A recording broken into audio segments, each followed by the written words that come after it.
Every time we talk about the war on terror, most of us limit ourselves to certain geographies and countries like Iraq, Syria, Pakistan, and Afghanistan. We don't talk about, let's say, Nigeria, where 317 schoolgirls were kidnapped by terrorists last week.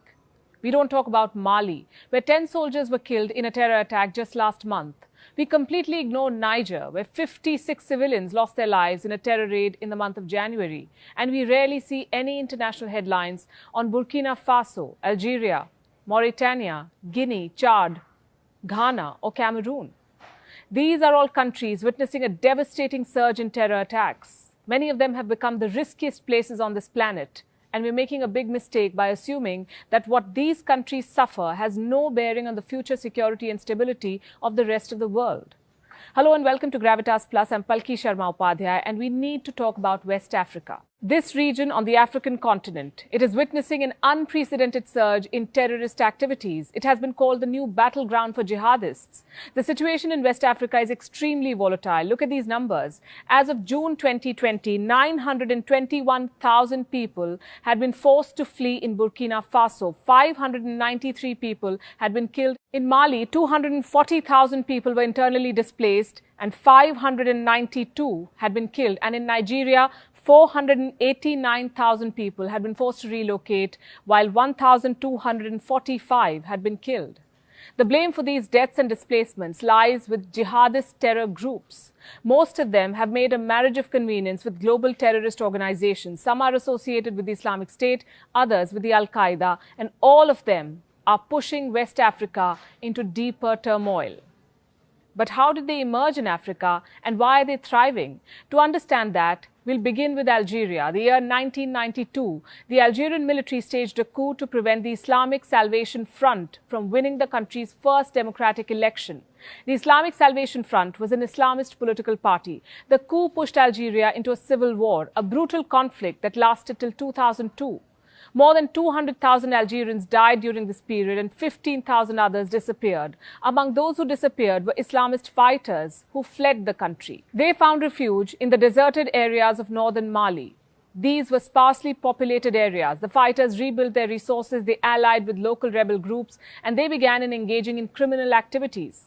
In 2007, these fighters reorganized themselves into a faction and swore allegiance to the Al-Qaeda. They called themselves Al-Qaeda in the Islamic Maghreb, AQIM, meaning Al-Qaeda in the Islamic West. This group had one aim: overthrow the Algerian government and set up an Islamic State. And to achieve this aim, the AQIM began collaborating and funding a smaller militant group in neighboring Nigeria, a group which now beats the Islamic State in being the most lethal terror outfit perhaps in the world, the Boko Haram. It literally means Western education is a sin. This group emerged in the year 2002 but gained prominence in 2009 after it turned violent. The AQIM provided the Boko Haram with weapons. The Boko Haram had a different motive. It wanted Nigerians to reject Western education, science, and modern literature. To enforce its will, it started razing villages and slaughtering people, kidnapping children. It then used these abducted children to carry out suicide attacks. In 2013, this group kidnapped 276 schoolgirls. In 2020, it kidnapped close to 300 schoolboys. And last week, it kidnapped nearly 317 schoolgirls again. It's an endless cycle of kidnappings and an endless cycle of violence. Since May 2011, the Boko Haram has killed 37,500 people and displaced 2.6 million people. It has turned 244,000 Nigerians into refugees. And in the same period, the Boko Haram has also inspired several fundamentalists to form their own terror outfits. I could name a few: the Ansarul Islam, Ansaru, the Islamic Movement of Nigeria, the Libyan Islamic Fighting Group, and Nusrat al-Islam.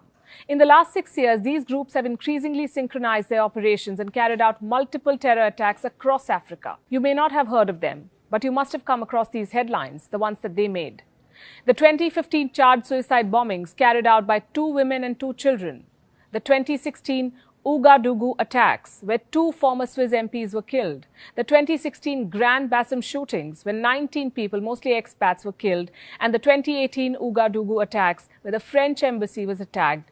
And this is besides the many more raids and crimes that these terror groups commit on a daily basis. So what's driving them? Is it just ideology and religious belief? Well, yes and no. The problem is religious as much as it's financial. You see, poverty, corruption, and underemployment are also to blame here. This is where the Boko Haram operates. The Lake Chad region, one of the poorest regions in the world.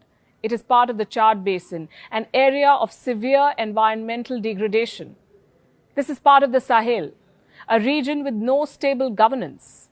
This narrow band of land that stretches from the Atlantic Ocean in the west to the Red Sea in the east, this is the Sahel. It's hot, dry, and vast. It's also the world's most neglected region. The average temperature here is 35 degrees. This has a dramatic effect on food production. There's nothing to grow, there's nothing to sell. Food emergencies are rampant. Poverty is widespread. The conditions make it an ideal breeding ground for terror groups. These people have proven to be vulnerable to radicalization. The likes of Boko Haram and the AQIM exploit their vulnerability.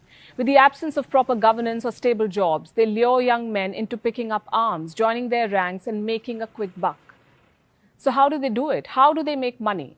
Through ransom, extortion, looting banks, imposing taxes, and kidnapping. According to one report, 26% of the global kidnapping cases in 2013 were in Nigeria and were carried out by the Boko Haram. The same report says that in 2011, the AQIM in Mali received $5.4 million per hostage on an average. And let's not even talk about high-profile kidnappings. According to Vicky Huddleston, the former US ambassador to Mali, France had to pay $17 million in ransom. This was for the release of 4 French citizens in 2010, $17 million US. A lot of us would turn in our retirement papers for that sort of money. So the terror groups were raking in the cash. Then came the pandemic. 2020 was a blessing in disguise for them. The Wuhan virus confined most of us to our homes, but for terrorists in West Africa, it provided an opportunity to consolidate and expand. The Boko Haram, in collusion with other terror groups, now controls large swathes of land in Nigeria, and it's extending its reach in Burkina Faso, Cameroon, Chad, Niger, even sub-Saharan Africa. What is the world doing about it?